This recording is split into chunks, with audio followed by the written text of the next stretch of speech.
Good evening. Welcome to the news at 4 on Leadership Television. My name is Winifred Ugbebo.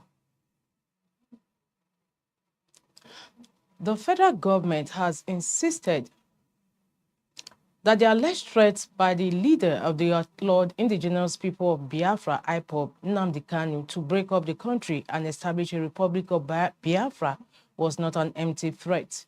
The government told the Federal High Court in Abuja that the embattled IPOB leader made a broadcast on Biafra radio station where he publicly declared his intention to break up Nigeria.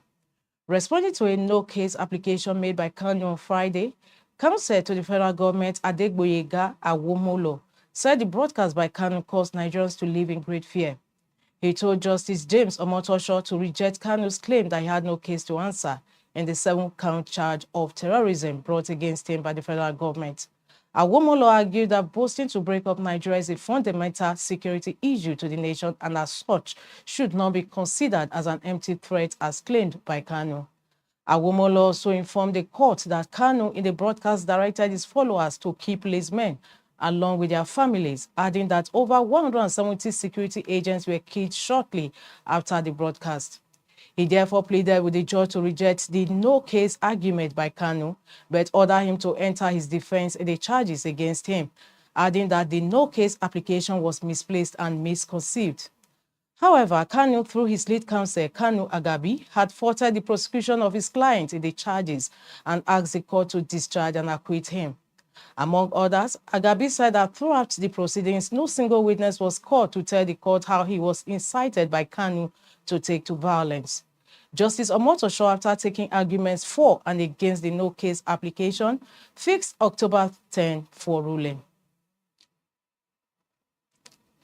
In another news, the acting national chairman of People's Democratic Party, PDP, Ambassador Leah Damagun, has stated that the party remains stronger without former Vice President Atiku Abubakar, who resigned his membership of the party 2 days ago. Speaking to journalists in Bauchi on Friday, Damagun noted that the current resignation was not the first time the former vice president dumped the PDP for other parties, insisting that Atiku's decision was consistent with his past actions. Damagun maintained that the party has been accustomed to Atiku's movements into and out of PDP. According to the PDP's acting chairman, Atiku's actions are not a significant threat, insisting that the PDP would march forward stronger as the major opposition party in Nigeria.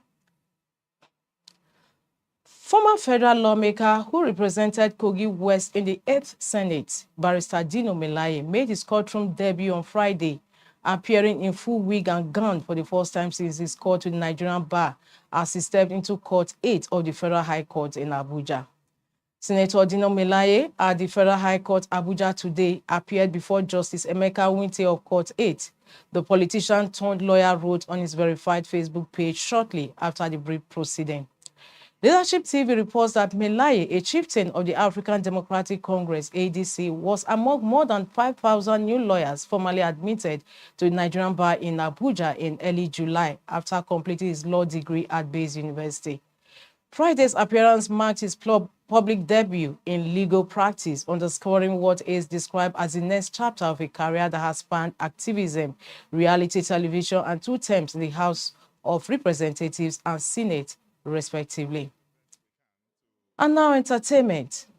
NetFlix has revealed it used generative artificial intelligence AI for the first time in one of its original series, marking a significant shift in the company's production approach to reduce costs and speed up workflows. Co-CEO Ted Sarandos announced that a key visual effects sequence in The Eternauts, a new Argentine science fiction show, was created using AI. The scene depicting a building collapse in Buenos Aires was completed 10 times faster than it would have taken with traditional visual effects tools, Sarandos said. This was the first generative AI final footage to appear on screen in a Netflix original, he stated, adding that the creators were thrilled with the result. According to Sarandos, using AI made an otherwise expensive scene achievable within the show's limited budget. Generated AI, which produces images and videos from test prompts, has sparked controversy across the entertainment industry. Critics argue it repurposes artists' work without consent and threatens creative jobs. These concerns were central to the 2023 Hollywood strike. during which the Screen Actors Guild, American Federation of Television and Radio Artists, SAG-AFTRA, demanded stronger protections against the unregulated use of AI. Despite ongoing debates, some see NetFlix move as inevitable. Davia Yoon, co-founder of Singapore-based animation studio Crave FX, said it was only a matter of time before more major studios embraced generative AI. That concludes the news at 4 on Leadership Television. For more, log in to www.leadership.ng. Thanks for joining us. Thank you for watching. For sponsorship and advert placements, please contact 080-3688-6158. Last Word Leadership Podcast Studio.